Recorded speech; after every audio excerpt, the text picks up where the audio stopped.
Hello, good afternoon, colleagues. Welcome to the UNFCCC Capacity Building Hub at COP29. The good thing about COP is you don't get that kind of post-lunch slump when you come to events like this, because of course at COP you don't get lunch unless you've thought about it in advance and bring a packed lunch with you, so that's great. I'm delighted to be here. I'm Simon Thompson, the Managing Director of the Global Capacity Building Coalition. I'll tell you a little bit more about that sort of in a moment. And we're delighted to be here with our colleagues from the UNFCCC and the PCCB capacity building team, and we're delighted to be co-curating the Finance Day programme here at the Capacity Building Hub with our colleagues. Now, the Global Capacity Building Coalition is a body many of you may not have heard much about so far. And that's okay. We're still fairly new. I'll tell you a bit more about us in a moment. But first, here's what we can look forward to over the next, 55 minutes or so. Oh, we can look forward to a slide. That's great, isn't it? The other one. There we go. Oh, yes. Brilliant. Here's what we can look forward to over the next 55 minutes, in addition to my technical incompetence. So after I briefly set the scene and introduce the GCBC, there are two main parts to our agenda. Firstly, we're going to hear from the wonderful and amazing Mardy McBride, who's officially Director of Strategy and Capacity Building. Well, not officially, you are Director of Strategy and Capacity Building at the IFRS Foundation, but I think a better way to introduce you is as the Environmental Finance Sustainability Thought Leader of the Year. Right. And Mardy's job this afternoon as Thought Leader of the Year is to get us thinking about capacity building, about what works, to lead us into our interactive session, where, again, to get a bit of energy into the room, we'll be moving to the tables, and then led by my colleague and the GCBC Senior Programme Manager, Clementine Lenagard, we, and when I say we, the emphasis here is very much on you, will be co-creating the foundations of a set of principles and best practice mechanisms for high-quality capacity building as an input to the GCBC's upcoming thought leadership work. None of that, though, will make any sense at all unless I tell you a bit about the Global Capacity Building Coalition itself, first of all.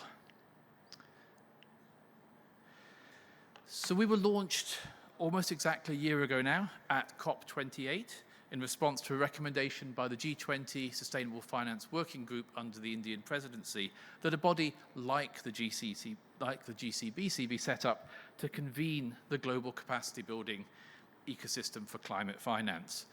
We're an unprecedented global alliance of UN agencies, multilateral development banks, private sector finance, professional associations, educators, and others. And together, the GCBC membership, the membership increases day by day, so this slide's already well out of date.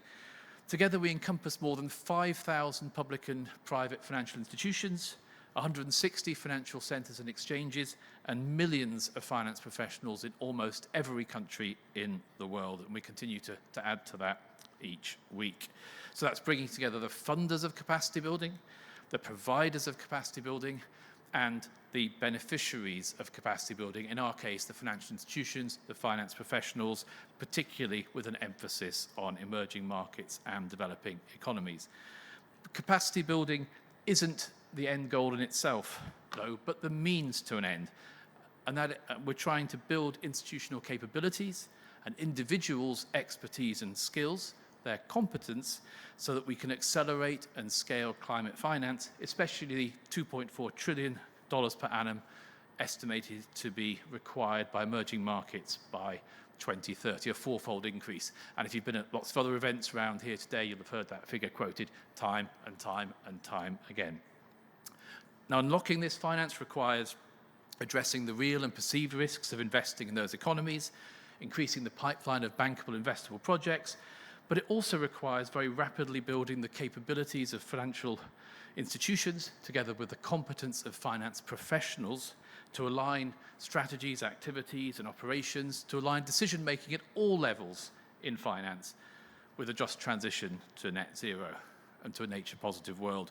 To get to the point where, as UN Special Envoy and GFAN's co-chair Mark Carney put it at COP26 in Glasgow, to get to the point where every professional financial decision takes account of climate change. I think we could say maybe sustainability more broadly.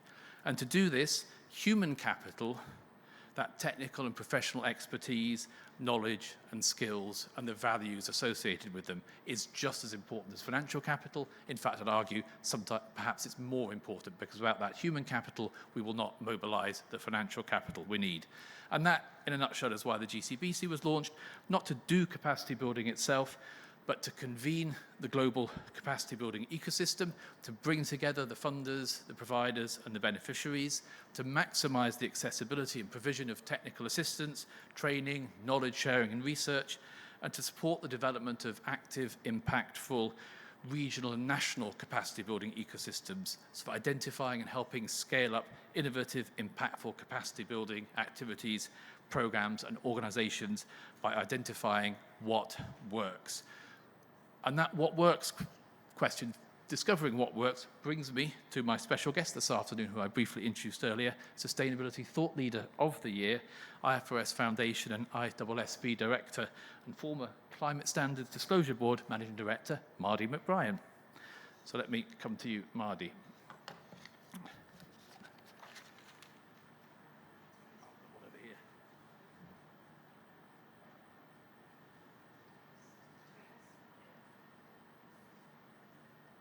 Here we are, yes. So we're going to sing a duet, aren't we? We've got microphones each.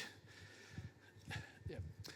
So my challenge to you then is, again, so the ISSB, for those of you who don't know, is a hugely impactful body in many ways, but through its capacity building.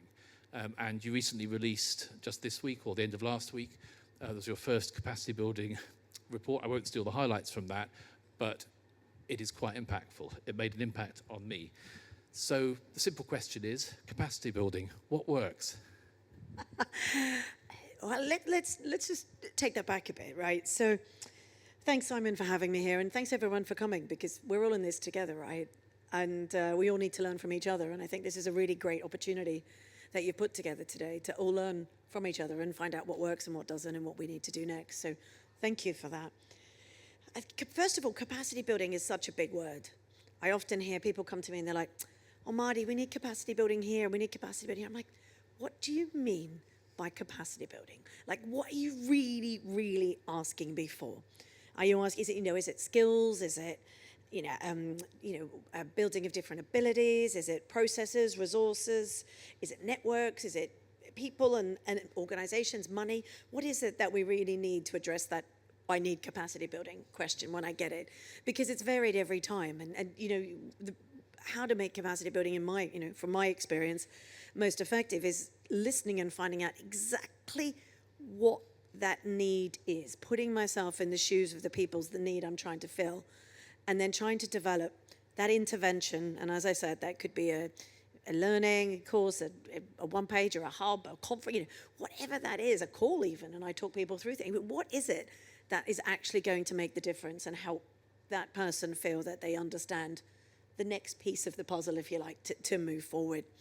And I think it's putting yourself in their shoes and really listening that is really important when you're thinking about executing and addressing the needs for whichever problem we're trying to solve in this climate finance space. I then always think back to some questions, and I'll give an example, is that I've been in the climate disclosure space for about 15 years, and the whole time building the market for that, building the capabilities in the market for that.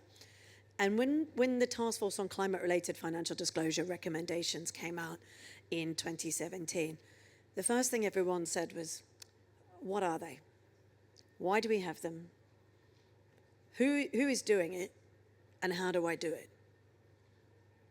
So I went about addressing those questions and breaking that down, because when someone's asked to do something, they just want to know what, why, what, how really quickly, but then who else is doing it? What does it look like? How does it feel like? Because you can look at something someone else has done and go, oh yeah, I get that. I get what that means for me. And it might not be 100% right what they look like, but I kind of get that. So I always think when I'm trying to put things together that kind of address some of the problems, like getting to the what, why, how, and who is really important quite early on, Simon.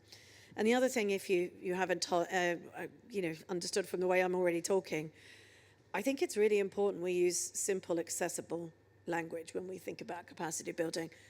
Sometimes I read documents in our space on climate finance and I'm like, I have no idea what that just says. And if we want to take everyone with us on this transition, particularly developing and emerging economies that might be not quite starting from the same playing field that some of the more developed economies are, we need to make sure that everyone gets it from the beginning. They understand even simple terminology and, and take the time to do it. I regularly still explain what scope 1, 2, and 3 are on greenhouse gas emissions. You need to take the time and we need to really break it down. And Simon, I'm going to keep talking till you tell me to stop because I love this topic. Well, I love that point because I think you're coming to the, and I'm sorry to interrupt, I should say first of all. But there's always a point there about respect, isn't there? I think that we should respect and understand that different. Every individual, every country, every organisation is on a different stage of its climate journey, and for some people they're just starting, and that's because of the circumstances they come from. And so we shouldn't come at this with very much a kind of, here's your 200-page report, we expect you to understand this. It's okay to start with the basic stuff. It absolutely is, and we do. I spend some of my time training some of the regulators, and we sit them down, and sometimes the first thing is, Maddie, I don't even know really about climate change or climate risk. What is it? What even does it look like in my market? So we built a card game. Everyone likes playing cards. And we built a card game and we built different scenarios from it. And you break up into teams and everyone gets a role in the business. And then the cards play out. And your share price goes up and down.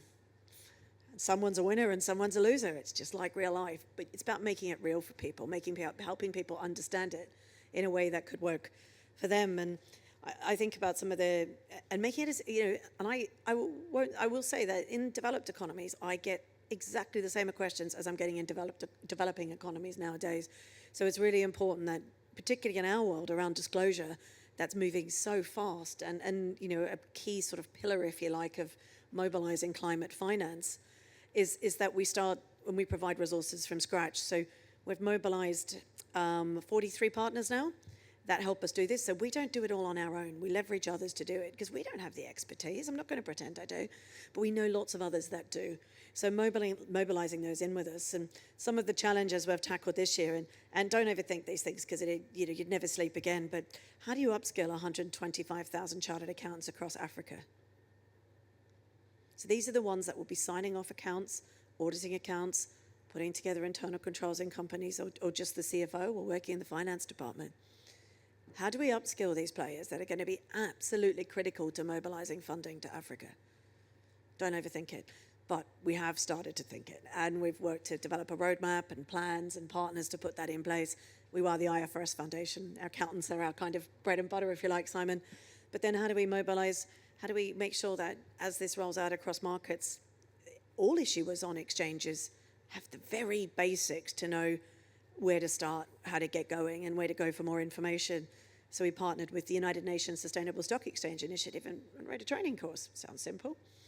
Starts from the beginning, the absolute basics, but we bring the exchange in for the local context to make it real, really like embed it down and answer the local questions while we run through the basics of the standards. Answering questions, we get, I kid you not, we had nearly 2,000 in Malaysia last week with us.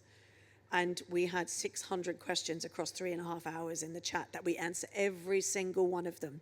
So we have a team of 4 up front presenting, and we have a team of 4 behind the back just answering the questions so that no one gets left behind and every question can get answered. And that's because the SSE example is a great one, because if I'm right, that's reached about 30,000 people over the course of a year, is it? Or? Do you know, we did, this year it's been 12,000 this year alone, but we also did it for TCFD in my old life at CDSB, and we got 30,000 over the years. So it's a great way to get people at their desks. 3.5 hours, questions, homework. This isn't an easy one, Simon, but that answers the question. The reason I mention the numbers is not just because it's the IFRS Foundation, therefore everyone assumes it's all about numbers. I know it's not. But you also talked about 125,000 professional accountants in Africa, answering 600 questions. These are all big numbers, and often, I think too often to me, it seems we think of capacity building as let's get 20 people in a room or 200 people in a room or 100 people on a course. And if we are going to accelerate and scale, climate finance at the speed we need, then we need to be as ambitious about the numbers we're reaching through capacity building, whether that's on disclosure or whether it's on any other aspect of climate finance. Yeah, that's right, Simon. And the way we're doing it, and it's not the way it works for everyone, but it's leveraging, as I said, leveraging partners. And 2025 for me, through our work at the foundation, is really about enabling others to do it so we don't have to do it all. So we're putting in place an e-learning course. We're building a train the trainer and a workshop in a box that will go out and roll out across the world. So we'll spend the year rolling out a train the trainer, getting other people on board with our standards, and everything we do is freely available. So even our Knowledge Hub, where we've got, I think now 260 resources people have created just to help people get started with different parts of the standards, is free. If anything links there is behind a paywall, we can't put it up. Even if you have to put your details into someone else's website, we don't put it up. This is about freely available, accessible, no one will know you ever did it, but you can get the answers you need to get started, or at least become dangerous, because that's what it's, we need you all to be dangerous to get started. And are the cards available on the Knowledge Hub the as well? cards are about to become available on the Knowledge Hub to download. We do have packs as well. We don't sell them, but they are available to download. And also, we've just put up a really good one recently. I'm putting it into my workshop in a box, so this is a plug for someone else, but it's great.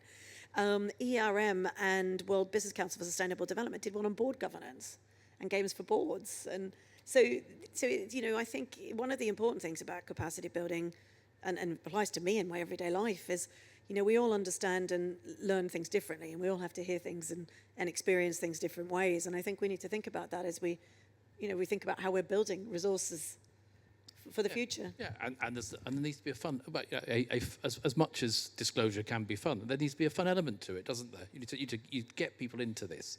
We're in the capacity building business, but also, successful education requires an element of entertainment, I would say, as well, because that drives engagement, and then that drives knowledge and learning. So finally, just a last question then. We've talked about the cards. Is there another, if you were to recommend sort of one thing individuals ought to do to begin their climate finance journey, is there a single, not necessarily from the ISSB's platform, is there a single resource or a single organisation people should go to if they just want to, here's where you should start? Well, Simon, I'm hoping I'm going to point everyone to your digital hub in the future. Well, thank you very much. That's actually where I'm hoping that I can send everyone to. To be really honest, I don't think there is one place yet. And I think that is the challenge we face, is that it can feel, and does to me still feel, very overwhelming, and you need to get started. And I'm not being paid by Simon to say this, but I think that is one of the reasons that at the IFRS Foundation we jumped in to support the GCBC from the beginning, is because it really does have the potential to be that one-stop place that we can send all our colleagues, friends, peers, anyone that says, I've got a question, I'm not quite sure, but I think if you look on the digital platform, that the Global Capacity, you'll be able to find it here. And Simon, sorry to put such high expectations on, so much pressure on you and Clem and the team, but I think this is really why we need what you're doing. And why we need to build on the work of bodies like your own, because I know I know the team sort of built a lot of our ideas and the platform, things like that accessibility, everything being freely available, no need to have even a simple login and so on. I think we've copied, is the polite word, or stolen all that from yourselves. It's okay. But that sharing is such an important part of capacity building too, isn't it? And thank you for sharing your thoughts with us. You are a genuine thought leader. I hope you've stimulated some thinking sort of in the room. We've only had time for a short conversation. I know, unfortunately, you need to run off to something else. Thank you for being with us. And now let me hand over for the next sort of 35 minutes or so to my colleague Clementine, who will lead us in a couple of practical exercises to help us co-create the foundations of a set of principles and best practice mechanisms for high quality capacity building. I rather suspect sort of packs of playing cards may feature. They are so much fun.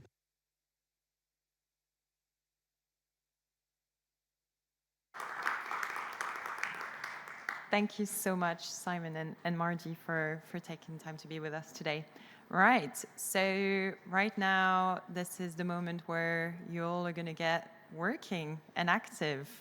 And so we're going to have a session building on what Margie has told us that will be about trying to co-create a set of principle and best practice mechanism for high quality capacity building. We've just heard how important it is.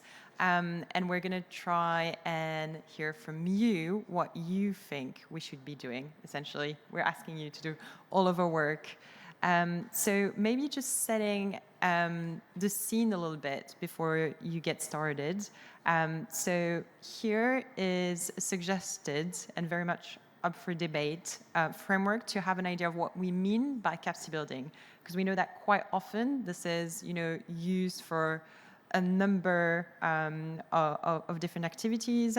So here, as you can see, we've tried to sort of have different buckets that explains sort of what capacity building is about.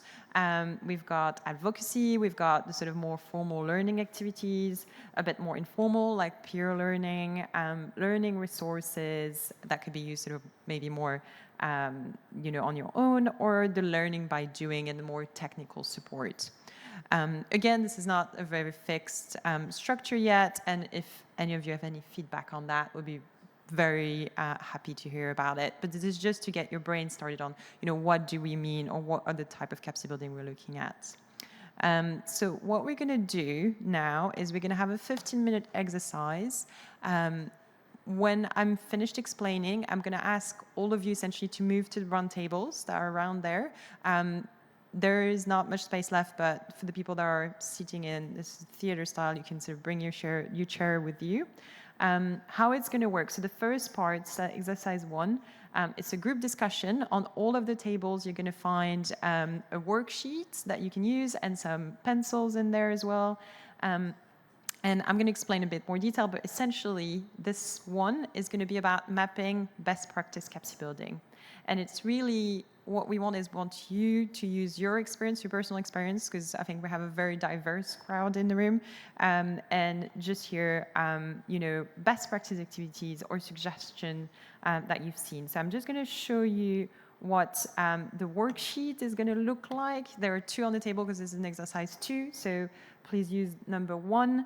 And as you can see, we've sort of divided the capacity building cycle into different activities. Again, we don't pretend that it's, like this is how every single bit of capacity building is happening, but we've identified sort of common steps that we usually see, starting with needs assessment, activity design, resource allocation, implementation, exit strategy, and then monitoring post activities.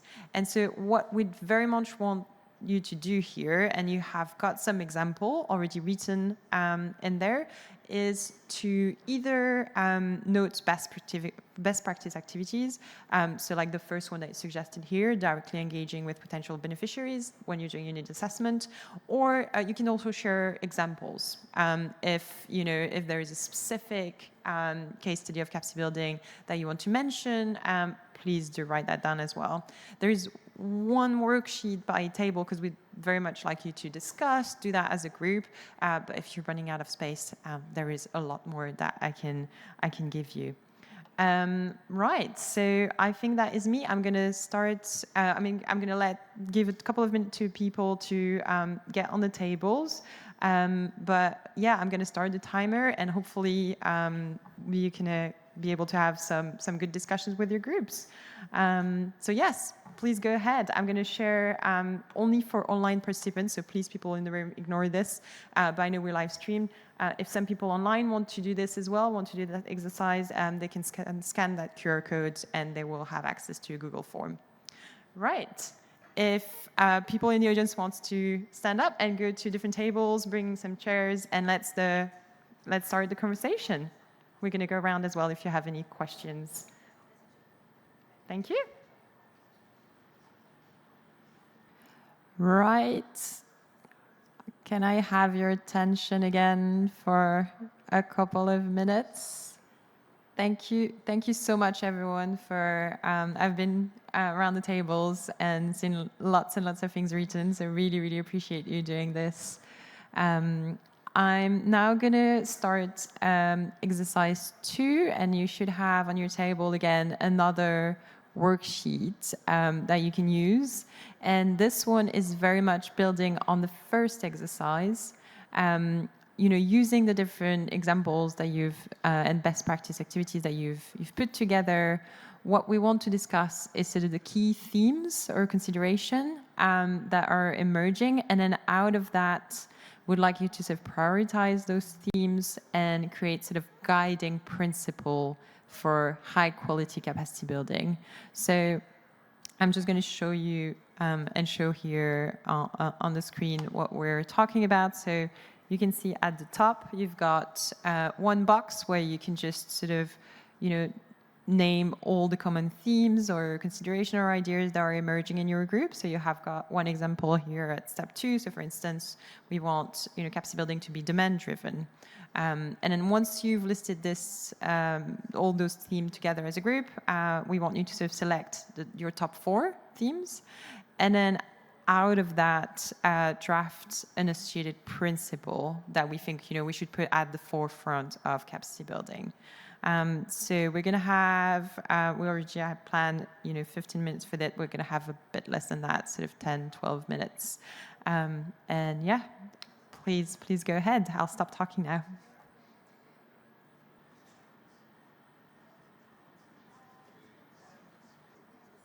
Right. I am so sorry to interrupt what I think must have been quite interesting discussions. But we did promise to our host at the UNFCCC that we would give back the room on time. So thank you so much for taking part into this exercise and really, writing everything. I've seen so much there and overheard a bit as well. I'll just hand over back to Simon for some closing remark.